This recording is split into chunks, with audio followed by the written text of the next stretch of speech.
Greetings, everyone. This is Lisa Derby Oden, MassMEP Project Development Coordinator, and today I am here with Henry Hall. Henry is one of our project managers, but he's going to tell you about that in a minute, right, Henry? Yeah. So, Henry, you know, we're doing these employee highlights, and they're kind of fun. We all get to learn, you know, a little bit more about each other through the process. So that's what we're here for today. So, you know, I would love for you to tell us more about your role here at MassMEP. What's up? So I'm project manager, and what I do is I visit companies, small and medium-sized manufacturers in Massachusetts, and work with them to help them improve their top-line revenue and bottom-line profit through marketing strategies, through lean manufacturing to reduce operating costs. So in your role, do you do like some consulting work? Do you do some training, deployment? So can you say a little bit more about that?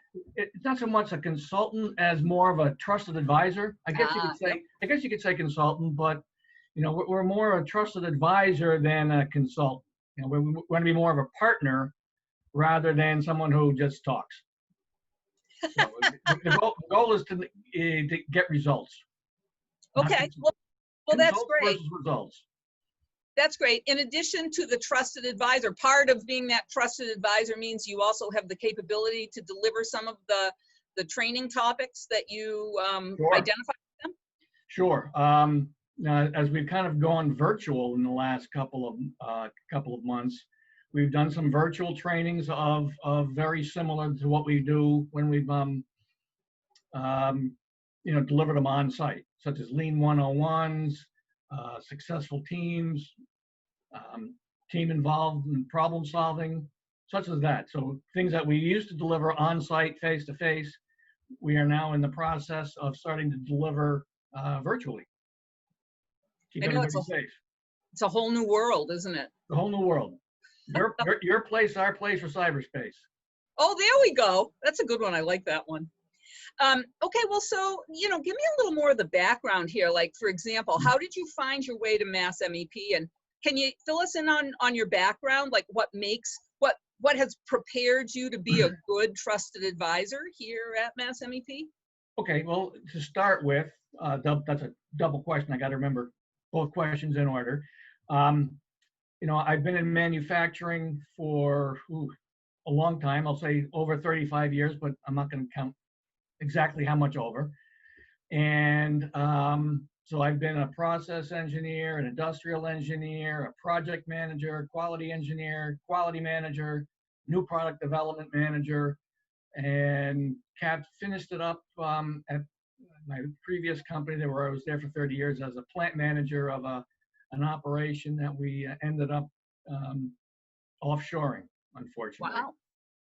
So, and in that position as a nice plant in Maine, I worked with Paul Forty, our director of field operations, for 3 or 4 years, and that was about 25 years ago, and we've kept in touch ever since. And he's kept in touch with me and said, you know, we've got a job opening here, and you know, I was pretty happy with where I was, but now you know, I'm ready to kind of do a capstone of my career, where instead of working for a company specifically, now I can go work and impart any all knowledge that I've gleaned over my 30 some odd years to help other companies, teach them what I learned over the years and what works, and unfortunately, occasionally things that don't work.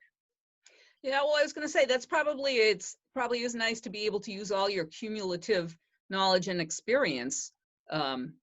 You'll learn a lot. So you've seen it all, and you can see people starting to go down the same path that you've once gone down, and you can say, hey, you know, we tried that, this didn't work, and this is why it didn't work.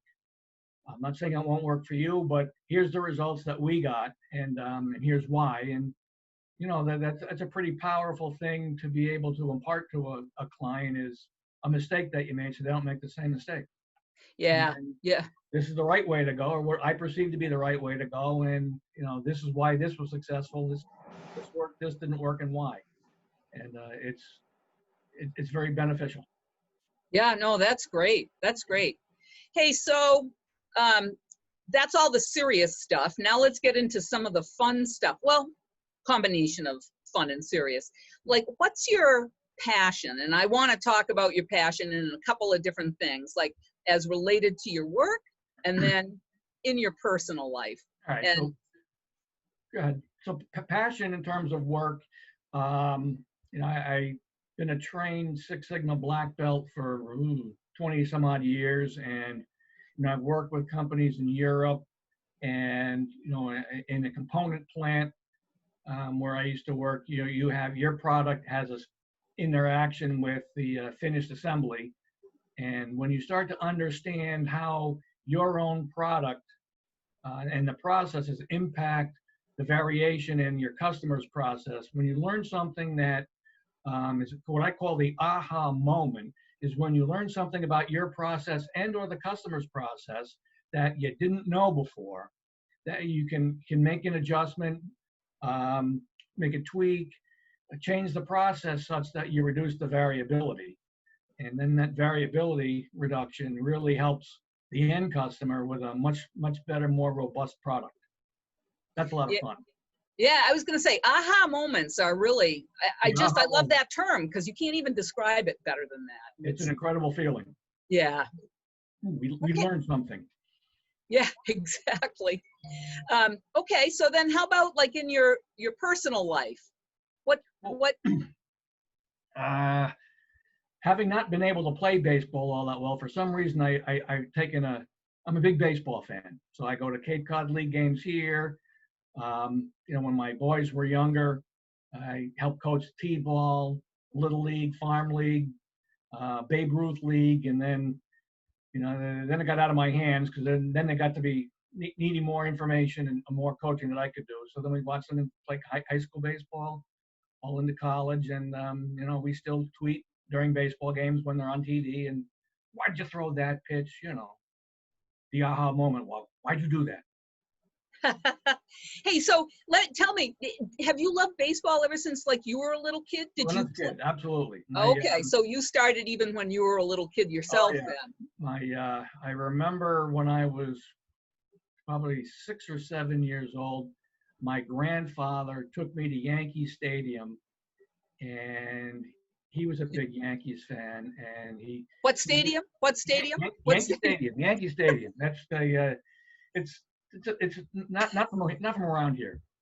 So he reached over and put his arm around me and pointed and said, "I want you to remember that you watched and saw Mickey Mantle play baseball."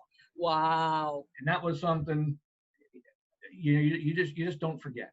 Yeah, no, I just got goosebumps when you said that. Yeah, you just one of those things you don't forget. So you get hooked on a team, and I was railroaded into being a Yankees fan. But you also grew up in that area, right? The Yankees. Northern New Jersey, yes. Yes, yeah. So I have an excuse. Yeah. You might not buy it, might not be good enough, but that's my excuse. I love it. All right, so in closing, I'm going to ask you to share 3 things about yourself, and we'd like 2 of them to be real and 1 that's made up, and then we're going to do all the guessing about which one is made up. All right. So, number 1, I have owned as many as 4 Triumph sports cars at one time. Number 2, I have made 53 free throws in basketball, straight, consecutive. And I have run a 4:22 mile in high school. Okay, those will be good things to choose from. So tell me, like with all those, no, I better not ask. I was going to ask, owning all those sports cars, were you a chick magnet? No, I'm not going there. So thanks so much for being here today with us, Henry, and we'll catch you around the office sometime. My pleasure.